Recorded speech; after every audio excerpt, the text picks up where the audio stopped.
My name is Elba. I am born and raised in Paterson, New Jersey, and I am the wife of Alejandro Gomez and the mother of two beautiful boys, Maxwell and Noah. I grew up with my mom and my dad and my two sisters. Both my parents were factory workers, and my dad was a musician. So he would, go to work during the day and, play music in the evenings. My mom would sometimes go with my dad when he would perform. And so my mom would leave us with my grandmother. And my grandmother would take care of us a lot, which was nice because it was a lot of stability. There was a lot of love there, a lot of peace. She would take us to church. My mom would sometimes go to church with us on Sundays as well. Once we were back home and my mom didn't necessarily go with my dad as often, and I was a little older, I would request to go to my grandmother's house. Because of everything that was happening at home, it just felt better being in my grandmother's house. I spent a lot of times with her, a lot of weekends with her. The area that she grew up in, Paterson, there was a bus. Well, we attended a Catholic church, but there was a bus at a church nearby, Madison Baptist Church. And so I guess the bus used to pick up kids in the neighborhood, and one day we went, and during that visit is when I feel I was saved, because they told us about Jesus. I mean, we attended Catholic church for so many years, but we just sort of went through the ritual of it. It wasn't like we were really learning that much. I probably learned more from just my grandmother and my mom, but not actually from the church. So when we got to go to that particular church, they talked to us about Jesus. They prayed with us. They said, if you want to be saved and if you want to share how you believe in him, stay here. And they sent all the other kids to the basement. And so during that time, they prayed with us, and I really felt like I had accepted Jesus into my life. I was probably only around 9, 10, or 11. And then I went home, and I remember telling my mom, "Mom, I accepted Jesus into my life." And she said, "Oh, Jesus has always been a part of your life, and he will always be a part of your life." And I told her, I said, "Mom, but this feels different." Like, I just knew it felt very different. At the age of 14, my mom had decided to leave my dad. So she was a single mom at that point. I did what I wanted. I was safe. I took care of myself. But at that point in my life, it was just me trying to be in control of everything, because I couldn't be in control of things when I was younger because of all the stuff that was happening. I always felt like I needed to be in control. So I did everything, and I made all my decisions, and a lot of bad relationship decisions. I do remember at one point, like, just breaking down and crying and saying, "God, I don't know if in a relationship is what you want me to be, because I keep making all these bad decisions. If you have other plans for my life, I'm willing to follow whatever those plans are." And just sort of giving myself in that way. And then I was like, I'm just not going to be with anybody. I'm just not going to have to deal with this. Don't want to. And then shortly after that is when I met Alex. And that's just the way it works. Everything in his timing, right? And we ended up being in a pre-relationship and getting married and having our boys.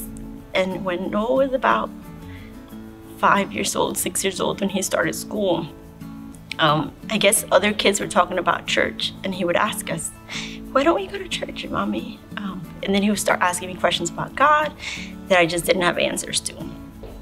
So we started looking to see where we would go, and really I was searching more for him.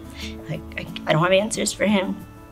I didn't feel like I needed, church at that time, but it was more for him. And we went to a few places. Eventually, Heidi had invited us to one of the Easter egg hunts, and she was never pushy about it.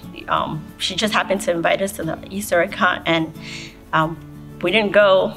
But in my search, I called her. I said, "Heidi, where's your church?" And she told me, and we started visiting. Noah really liked it.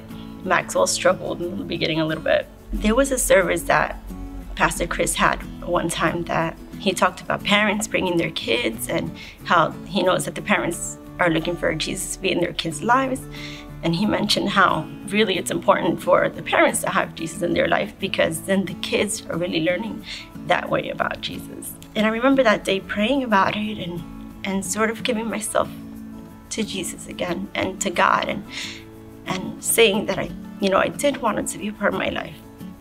And I think it was a little bit different this time in terms of last time I felt like I was letting him into my life, but this time I was making more of a decision to be part of, with God, and not just like, you're coming to me, I'm coming to you. And since then, I've just been growing and learning and serving. Baptism is not a thing that I felt that I needed. It was just like, I have a relationship I'm building with God. I don't really feel like I need to make it known to the world. It's just a personal relationship that God and I have that we're working on. And one of the things that I had started doing was reading a devotional at work in the morning before I started my day. And one morning I opened up the devotional and it had to do with baptism. So I read it, and then there were some Bible verses after, the wording on the page. And I read one particular verse.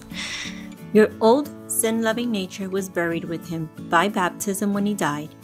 And when God the Father, with glorious power, brought him back to life again, you were given his wonderful new life to enjoy.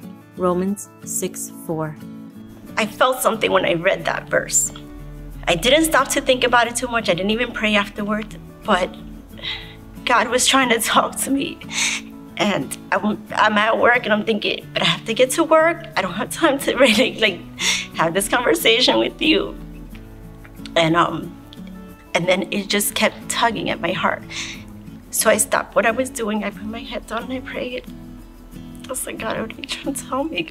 I felt him telling me, you are mine, and I want the world to know that you belong to me. And I said, okay, God, if this is what you want me to do, I'm going to do it. That was back in the summertime.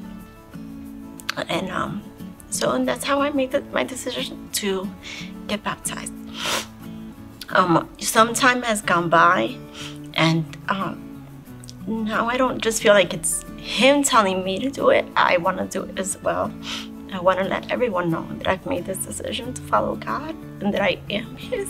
I just want to keep learning and growing and sharing the love that I've been getting from him with others, to other people, to other people's children, onto my children, and just keep moving forward. Because I want people to know that God is real. And for those people that maybe have trust issues like me, God is working with you at your pace. And he will teach you if you will let him teach you. And you will learn and you will grow, and he will make you every day closer and closer to being more like him.